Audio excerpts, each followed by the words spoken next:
दोस्तों, आप सबका स्वागत है। मैं आप सबके लिए एक और वीडियो लेके आई हूँ। आज बहुत सारी मम्मियों के लिए है ये वीडियो जो बहुत परेशान है। डिलीवरी के बाद सबसे ज़्यादा परेशानी वाले क्वेश्चन ये होते हैं कि आपका बेबी बहुत रो रहा है और पहली बार माँ बनी है, दूसरी बार माँ चाहे जितनी बार बने वो फीलिंग वही रहती है। तो आप अपने बच्चों को कैसे संभालें, आपका बच्चा कैसे क्यों रो रहा है और वो रोने का ढंग क्या क्या होता है, उसको क्या चाहिए, कब रोता है। पहली बार तो कुछ समझ में नहीं आता कि बच्चा रो रहा है, बच्चा रात में ज़्यादा रोता है। तो आज मैं यही सारी जानकारी आप लोगों के साथ शेयर करूंगी कि आपका बच्चा क्यों किस कारण से रो रहा है, उसको क्या क्या चाहिए, कभी कभी क्या क्या दिक्कत होती है न्यूबॉर्न बेबी को। तो आज मैं वही आप सबसे शेयर करूंगी। आप अगर मेरा चैनल सब्सक्राइब नहीं किए तो सब्सक्राइब कर लीजिए। ये आपकी जानकारी वाली वीडियो होती है जिससे आपको अच्छे से जानकारी मिले। सही जानकारी मिलेगी तो आप अपने बेबी का अच्छे से केयर कर पाएंगे और अपना भी केयर कर लेंगे अच्छे से। और कंप्लीट वीडियो देखा करिए जिससे आपको पूरी जानकारी मिले, सही रहता है। तो हम सबसे पहले ये कारण होता है कि जो बेबी होते हैं रात में बहुत रोते हैं।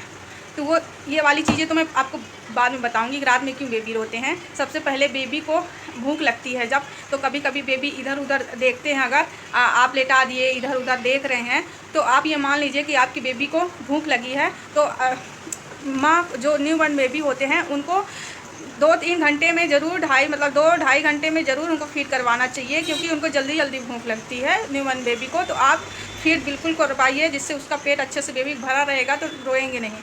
और दूसरी बात यह है कि बेबी को दिन में कम से कम 2 या 3 बार मसाज करना ही चाहिए। मसाज करने से बेबी के बॉडी में पूरे रिलैक्स रहता है, उसको पेन नहीं होता। क्योंकि आपको ही अगर एक स्थान पे लेटा दिया जाएगा तो कैसा लगेगा, और बेबी ऐसे ही लेटा रहता है तो उसके शरीर में भी दर्द होने लगता है। कभी कभी इसके कारण भी बेबी रोते हैं। तो ये सारी चीज़ें होती हैं। और तीसरा कारण ये है, कभी कभी हम दूध पिला देते हैं तो और हमें दूध पिलाने के बाद बेबी को अपने यहाँ पे लेके उसके पीठ पे सहलाना चाहिए थोड़ा सा, जिससे दूध अटके ना, उसको अच्छे से एयर पास हो। और वो कभी कभी फिर इसके कारण उल्टी भी होने लगती है। और जब अच्छी डकार आ जाती है बेबी को रिलैक्स होता है, उसके बाद आप बेबी को लेटा दीजिए या ले लीजिए। उसके बाद बेबी को लेटाना ही चाहिए। तो आप जब ऐसे सहलाएँगे तो उसको डकार आएगी, उसके बाद आप बेबी को लेटाइए तो आपके लिए अच्छा रहेगा। आप कभी कभी डायपर की वजह से भी बेबी रोता है।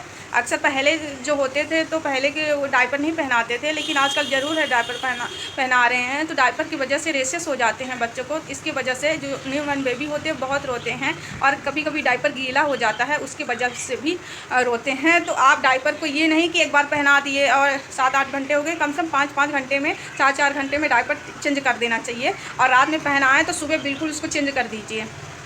और क्योंकि उसमें अगर ज़्यादा यूरिन बहुत भर जाती है तो फिर इन्फेक्शन होने का भी डर रहता है। और डेली डायपर पहनाने से भी इन्फेक्शन बहुत हो जाता है बच्चों का। और बहुत सारे लोग क्वेश्चन होते हैं कि जैसे गर्मियों के समय पे कि न्यूबॉर्न, पहले के लोग बोलते थे कि वो न्यूबॉर्न बेबी को मतलब बहुत हवा नहीं लगनी चाहिए, वो नहीं लगना चाहिए। तो ऐसा नहीं है। आप फ़ैन की हवा भी उसको न्यूबॉर्न बेबी को भी तो गर्मी लगती है, तो आप फैन की हवा में लेटाइए या कूलर की हवा में लेटाइए, डायरेक्ट नहीं लेटाना चाहिए। और एसी का जो टेम्परेचर है 6 से मतलब कि 26 से 27 इतना ही रखिए, इससे ज़्यादा ना रखिए। और डायरेक्ट ऐसे ना रखिए कि डायरेक्ट उसमें ही वो लगे। तो कोई भी चीज़ है, फ़ैन है, कूलर है या एसी, डायरेक्ट आपको नहीं लेटाना है कि वो उसकी जो फ़ैन एसी की हवा आती है डायरेक्ट लगे। थोड़ा सा डाउन कर लेना चाहिए जिससे डायरेक्ट हवा ना लगे। और कभी कभी ज़्यादा कपड़ा पहनाने से, और बहुत सारे लोग हैं कि गर्मियों में भी हल्की हल्की, अभी ठंडी नहीं आई उसके पहले जैसे ठंडी आने वाली है तो बच्चों को बहुत सारे कपड़े न्यूबॉर्न बेबी को पहना देते हैं। ऐसा नहीं है, जितना हमें गर्मी लगती उनको भी गर्मी लगती। आप जितना कपड़े पहन रहे हैं ना उससे एक ज़्यादा उनको पहनाइए, ज़्यादा बहुत नहीं पहनाना चाहिए। इससे कारण कपड़े के कारण से भी वो कभी कभी रोते हैं, बहुत ढक दिया जाता है उनको, बहुत कपड़े पहना दिया जाता है। इसके ही सारे कारण होते हैं कि जिससे बेबी बहुत रोता है। कभी कभी बेबी के पेट में भी गैस बन जाती है। तो हमें बेबी को अच्छे से मसाज करना चाहिए। 2-3 बार मालिश करेंगे। और पेट जो नाभि होती है ना, नाभि के ऊपर, नाक के ऊपर आप तेल लगाएंगे अच्छे से, हाथ से ऐसे ऐसे राउंड राउंड करेंगे जिससे जो पेट की गैस होगी वो निकलेगी। और हाथ पैरों को अच्छे से मूवमेंट कराएंगे साइकिल टाइप का, उसके ऐसे मतलब जब मालिश करेंगे साइकिल जैसे, उसको साइकिल जैसे उनके पैरों को ऐसे ऐसे करके करेंगे, ऐसे ऐसे करके करेंगे दोनों तरफ। तो जिससे उनको अच्छा फील होगा और वो रोएंगे नहीं, रात में भी नहीं रोएंगे। बस यही सारी जानकारी आप लोग से शेयर करना चाहती थी। Bye bye.